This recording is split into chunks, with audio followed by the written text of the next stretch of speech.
In a small, forgotten village, hidden far from big cities and bright opportunities, lived a boy named Aaron. People didn't know him by his name.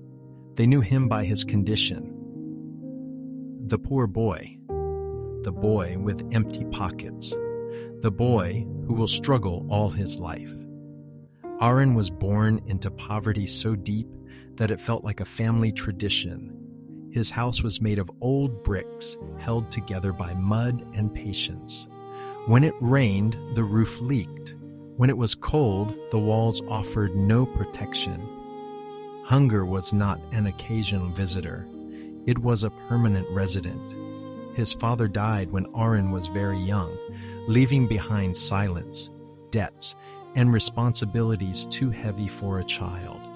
His mother worked wherever she could, cleaning floors, washing clothes, cooking for others, returning home every night with tired eyes and aching hands. Yet she always smiled at Arun, not because life was easy, but because she didn't want him to see how hard it truly was. From an early age, Aaron understood something most children didn't. Life would not be kind to him. While other boys played freely, Aaron worked. He carried water, swept shops, served tea at roadside stalls. His pockets were always empty, but his mind was always busy. Busy with questions. Why do some people stay poor forever? Why do others rise, even when they start with nothing? Is poverty fate, or is it a habit? At night, when the village fell silent, Aaron sat under an old street lamp that flickered like it was struggling to survive. Just like him, he read whatever he could find: torn books, old newspapers, half-burnt notebooks thrown away by others. People laughed when they saw him. Books won't feed you, they said. Dreams are for rich people, they mocked. Focus on surviving, not imagining, they warned. Aaron never argued, because deep inside, he believed something dangerous. He believed that thinking differently could change everything. One evening, while serving tea at the stall, Aaron noticed a man sitting alone. His clothes were clean but simple. His eyes were sharp, observant, not the eyes of someone rushing through life. The man was struggling with some papers. Numbers, words, diagrams. Without realizing it, Aaron spoke softly. "Sir, if you look at it this way, it becomes simpler." The man looked up, surprised. "You understand this?" Aaron nodded nervously. "I read when I can." The man smiled. "Most people are afraid of books. You're not." That conversation lasted only a few minutes, but before leaving, the man said something Aaron would never forget. Poor people don't suffer because they lack money. They suffer because they think small for too long. That night, Aaron couldn't sleep. He realized something painful yet powerful. Until now, he had been asking life only one question: how do I survive tomorrow? That was a small question. What if he asked a bigger one? Who do I want to become?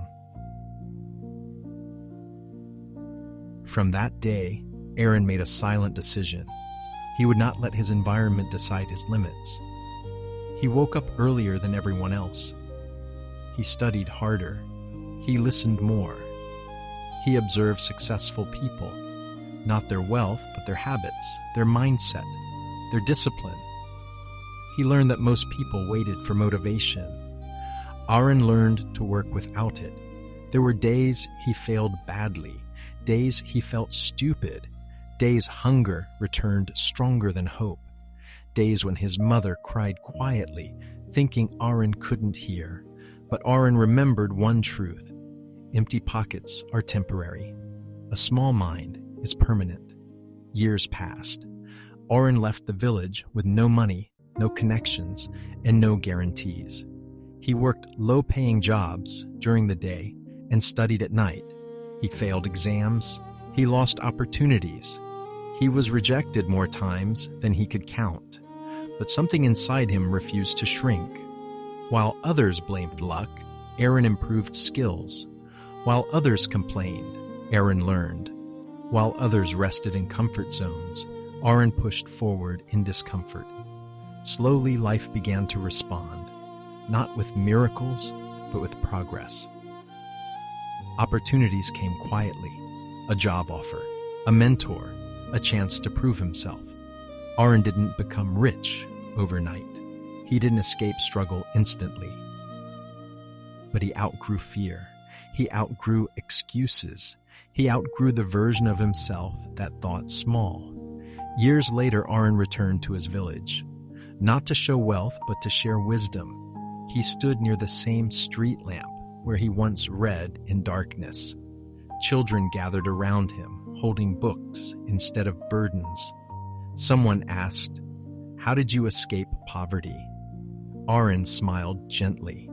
"I didn't escape it," he said. "I outgrew it." He pointed to his head. Money follows direction. Thoughts create direction. That day, the village learned something powerful. You don't change your life by wishing. You change it by thinking bigger than your circumstances. Because when the mind grows, life follows.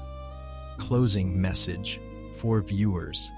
If your pockets are empty today, don't panic. If your situation feels hopeless, don't quit. Ask yourself one question.